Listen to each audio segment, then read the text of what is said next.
Welcome to Career Tools. This week, what to do when you've been furloughed, part 3. The questions this cast answers are: what actions should I take at work to prepare for being furloughed? What actions should I take at home to prepare for being furloughed? And what should I do now? Have you got a team of professionals dispersed across the world that are not geographically co-located? If so, you may want to learn about our virtually presented Effective Manager and Effective Communicator client trainings. Virtually presented over Zoom, our Effective Manager is $15,000 and consists of 4 digestible sessions of 1.5 to 2 hours each. Our Effective Communicator conference is $10,000 for a group of up to 30 and is a one-time 4-hour session. With the ECC, each individual attending receives a disc and access to the practice scenarios from an online video Effective Communicator course. Contact Maggie to learn more detail at maggie@manager-tools.com. We've done 2 episodes of this series so far. We did what to do when you've been furloughed. So day 0 was cut your finances and cut hard. Day 1 was find out what you're entitled to. Day 2 was assume you've been laid off. Day 3 was update your resume. And day 4 was stay in touch. And it might seem a bit backward that we did what to do when you've been furloughed. And now we're going to do before you're furloughed. Yeah.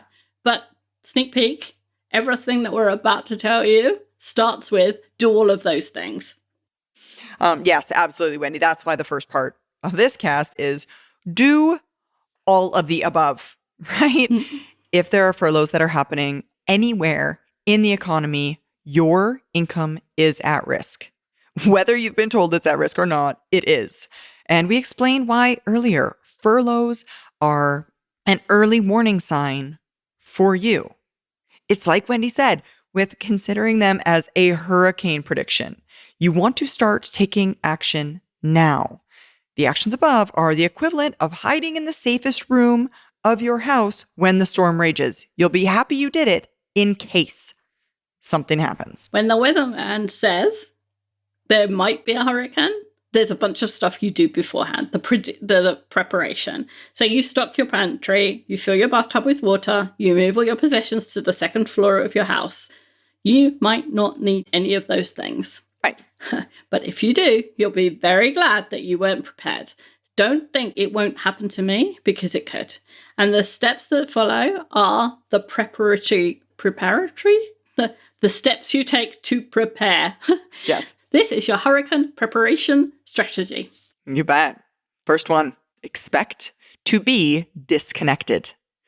Lawyers recommend that furloughed employees are not allowed to take their cell phones, their laptop, or other work devices home for the duration of furlough.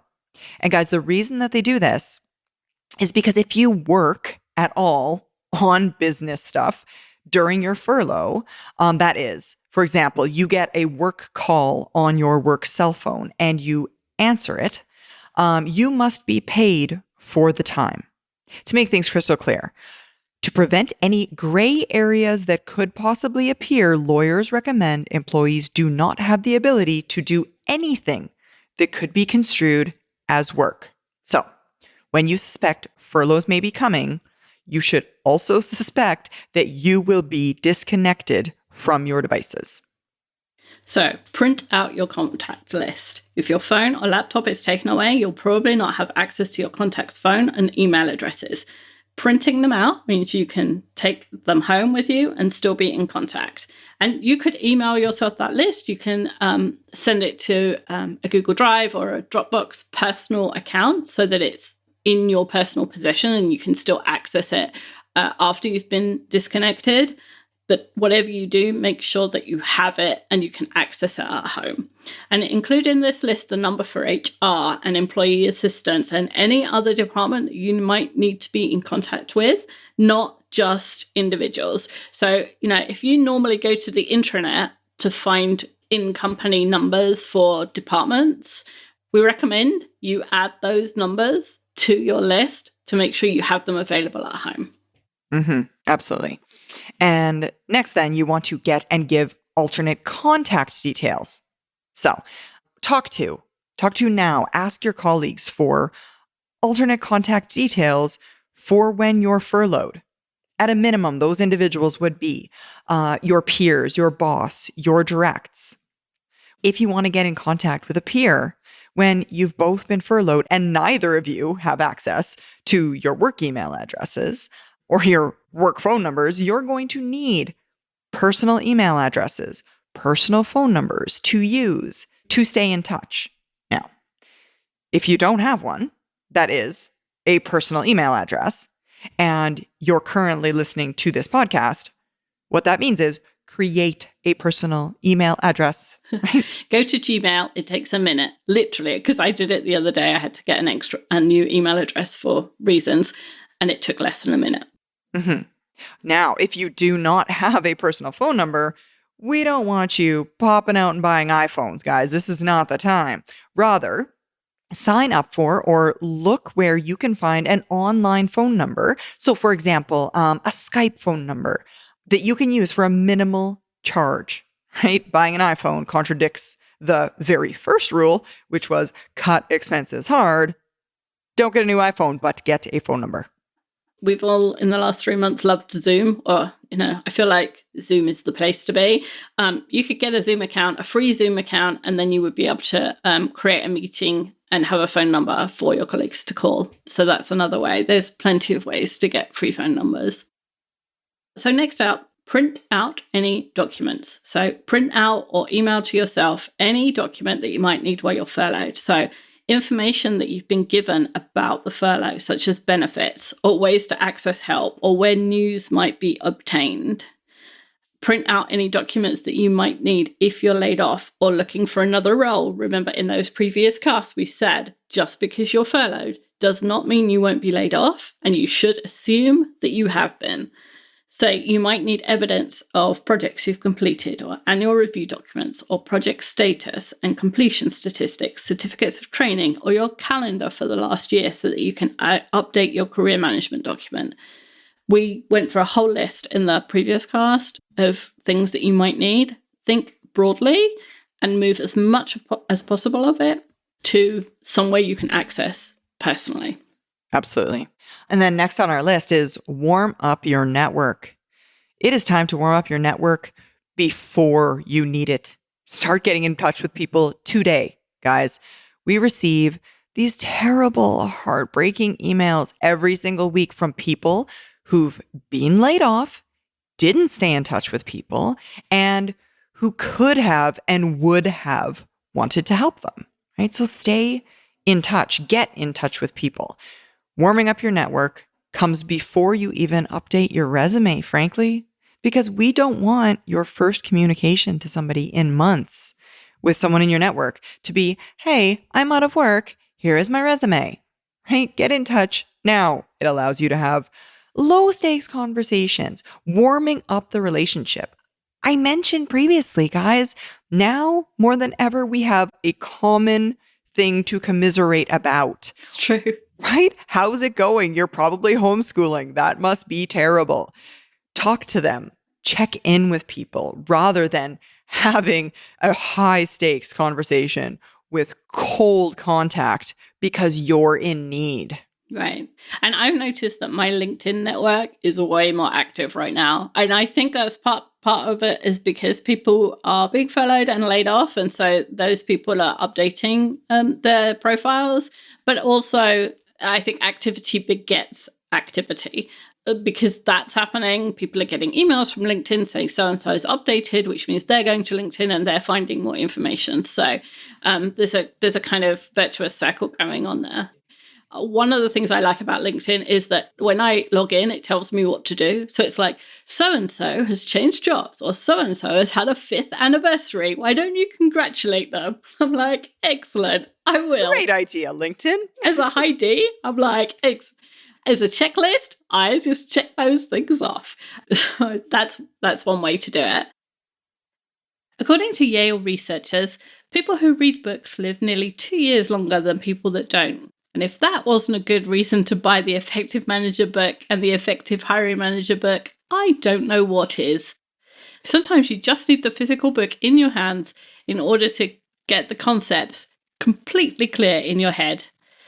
You can purchase signed copies of both books on our website and find links to other places to purchase unsigned, ebook, Kindle, and Audible versions. And if you're listening in real time, we have a special for the 15th anniversary on the signed books. So make sure to go to the website before we run out. I want to explain a little bit about why the situation may not be as pessimistic as you think it is from what you're reading in the news. Even though we've told you to be a pessimist and prepare as if the hurricane is going to hit you, there's also some good news. So in May 2020, unemployment in the US is estimated to be between 13 and 16%, right? And economists say that the natural unemployment rate is between 3.5 and 4.5%. In other words, at any one time, unemployment will always be 3.5 to 4.5%. If it goes below that, there starts to be inflation and other things that we don't want. So there is always people moving jobs, always. Even in the worst situations, there's always people moving jobs. And so if the unemployment rate is 16%, and we could have up to 4.5% of natural unemployment, like the employment rate is really 12.5. Now, there's some math in there, and we all know that Wendy can't do math. So if I just did that wrong, don't write me. But roughly, if there's 147 million working age Americans and 12.5% are unemployed, that's 19 million. So 147 million working and 19 are unemployed. So that gives you, we still can't do math, 120 million working people. That's 120 million people who know a place that is still making money and can still hire. And I know that unemployment has a specific statistical meaning, and that rarely agrees with what we would describe normal people as unemployment. And we also know that being employed does not necessarily mean being fully employed or happily employed or having a living wage. But the statistics we have are the ones that are provided by the government. And so we're using them, however flawed they may be, to prove to you that even if 20% of people are unemployed, 80% of people are still working. And so your network can help you find something new. Absolutely. Well, guys, unemployment is a terrible thing for individuals and society. Generally, these figures show why your network is a profitable place for your efforts to be focused before and during the furlough or layoff. There are 128 million people who have jobs or know someone who could get you a job, right? Extrapolating from the percentages, if you have 100 people in your network, let's say, 16 of them in this current state would be unemployed. The other 84 would still have a job. And potentially, them having a job means they would be able to help you get a job. Oh. So start getting in touch with the people for whom you've allowed the relationship to go cold. Send them interesting things you read. Ask about their family. Congratulate them on a promotion, because LinkedIn will tell you. And we have podcasts about staying in touch with recommended wording. And if your furlough turns out to be short, or you get a new job, you may be able to help them. And if it turns out to be long, or it turns out to be a layoff, you'll be grateful for that warm relationship. So start now warming up your relationship. The saddest emails I get are the people that say, I wish I'd tracked my results. I wish I'd kept my career management document. I wish I'd kept in touch with people. I wish I'd kept my network warm. We don't want you to be that person. We don't want you to be wishing. Right. So start now. You can't build a future on wishes.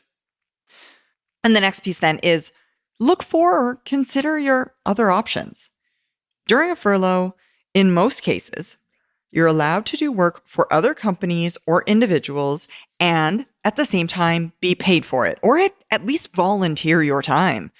In general, people pick up casual, easily attainable jobs. Things like grocery store, restaurant work, delivering food for Grubhub, driving Uber. I've seen a lot more individuals driving Uber lately. That doesn't need to be the case, though. Yeah, if you work your network, if you have a good network and you have warm relationships, you can get something better than those jobs, right? Yeah. And those, there's nothing wrong with those jobs. If you need to do that job to feed your Do it. family, it's perfect. It's fine. But if you want to do something that's higher level, potentially paid more, then it's your network that you need. So for instance, if you know a friend's company needs more developer hours in your specialism, you can contact her and say, hey, I've been furloughed. I've got some extra hours. I can freelance for you to help you get your shop up on Etsy or, fix that problem that you're having with your network, whatever. If you assume that your furlough is going to lead to a layoff, knowing that another friend's company is in a counter-cyclical industry, that is one that profits when the economy is low, you could contact that person and say, are there jobs at your company? Or do you know someone in your industry who might be interested in my skills? You have to know your network. You have to have enough of a relationship to be able to reach out in that way. Absolutely. And guys, in addition, you could be building up a profile on one of the many freelance websites that exist today, right? For example, we oftentimes will contract individuals from Upwork, right? You could do work on a contract basis on Upwork in the pre-furlough period, right? To be selected for the best jobs means having a solid history of work on a platform like Upwork, right? You don't want to be the new guy when everyone else is also the new guy. So start now. Build up your customer base, right? Get good reviews. Doing small, odd jobs now before furlough happens is going to give you a better chance of getting bigger jobs when you need them or after furlough may have begun.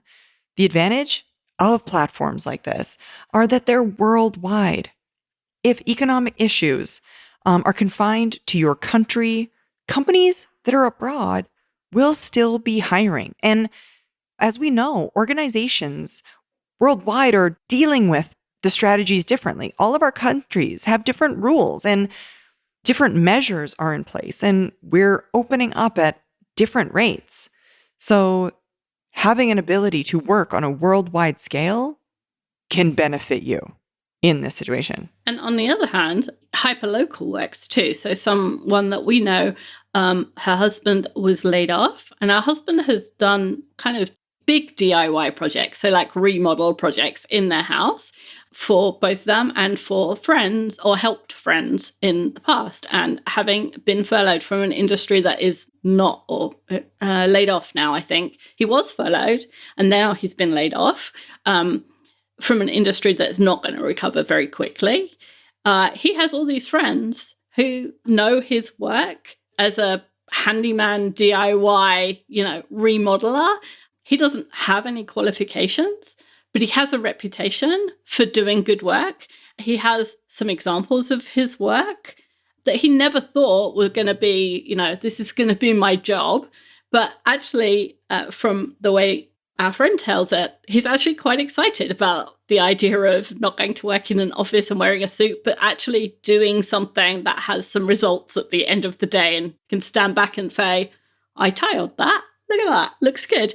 Exactly. So think about those things too, right? Those things, if you've been furloughed from a job as a developer, you could still get paid for those kind of jobs while you're being furloughed. So that's extra income for your family. It could be that you leverage your skills of what you do now for in a freelance way, or it could be that you leverage other skills in a freelance way while you're off. So do the training, do other work, think about those skills now. Then you'll be able to use them if you are furloughed or if you're laid off. A long-time Manager Tools friend, Brad Revell, he wrote about Nelson Mandela's time in prison. And Nelson Mandela was asked how he dealt with the 27 years he spent in prison, which just blows my mind. And he said, I wasn't waiting, I was preparing, which I loved, right? The idea that, there's a hurricane coming. What are you doing? Are you waiting or are you preparing? And everybody's busy and everybody's tired and everybody's fed up with being at home. But if you knew there was a hurricane coming, Yeah. you'd find the energy to start preparing. And that's what we want you to do. And so much better to be prepared and not need it than not be prepared and need it. And again, we should tell you, if you get laid off, we have the resume workbook you can have for free. We have a number of individuals who have offered to sponsor people for the interview series. And so you can get the interview series for free with one of those people will sponsor you. And we have a job board on Manager Tools. So if we're still in 2020 and you've been laid off, email us at customerservice@manager-tools.com and we will be able to help you. There is lots of help available, and that's what we do to help right now. And so that's what we're doing. Every day it's changing. So worst case scenario, send us an email. We'll let you know how we can help. Exactly. That's all for this topic. We'll be back next week with something new.